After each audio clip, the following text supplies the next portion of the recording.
ఎలా ఉన్నారు? కైమా కర్రీ ఎలా చేయాలో చూపిస్తాను, చూడండి. కావలసిన పదార్థాలు: కైమా పావు కేజీ తీసుకున్నాను, ఉల్లిపాయలు, పచ్చిమిర్చి, టమాటాలు,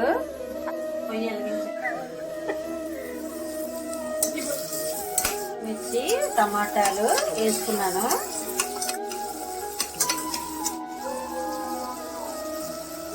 సరిపోయినంత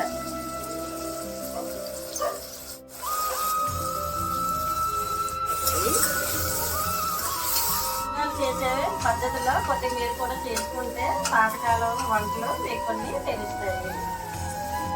ముందుగా కారం వేసుకుంటున్నాను సరిపోయినంత. బాగా వేగిన తర్వాత కొద్ది మంట స్లోలో చేసుకుని వేసుకున్నాను.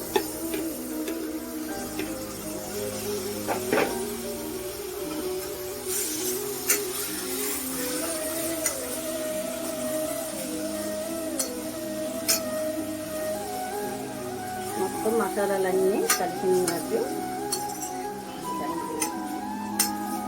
కలుపుకోవాలి.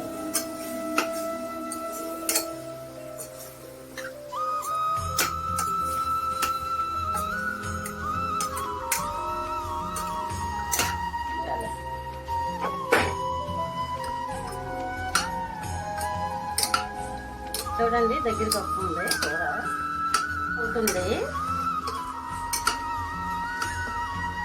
కొంతసేపు ఒక 5 నిమిషాలు అయిన తర్వాత కొద్దిగా వాటర్ పోసుకొని కుక్కర్ మూత పెట్టుకుందాం. నచ్చినట్టుగా అయితే లైక్, షేర్, సబ్స్క్రైబ్ చేయండి అమ్మా. అండి, కూర దగ్గరికి వచ్చింది, కొద్దిగా వాటర్ పోసుకుందాం.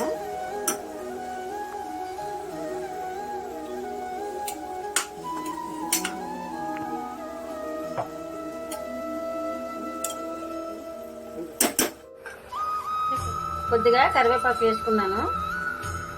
అది కుక్కర్ మూత పెట్టి ఒక 3 విజిల్ల వరకు ఉడికించాలి. మూత పెడుతున్నాను, 3 విజిల్ల వరకు ఉడికించుకోవాలి.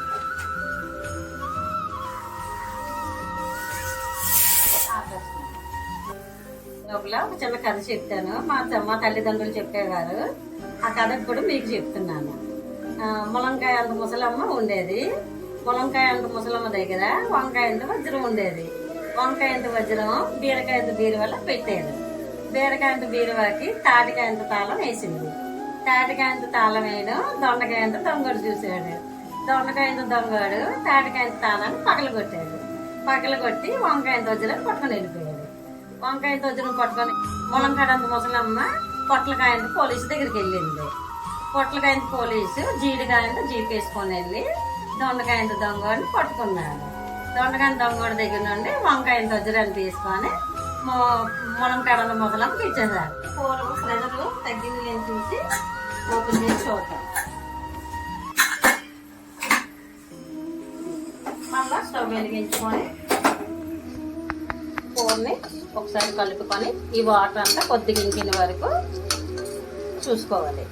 దగ్గర పడిన వరకు ఉంచి తర్వాత స్టవ్ ఆఫ్ తర్వాత స్టవ్ ఆఫ్ చేయండి.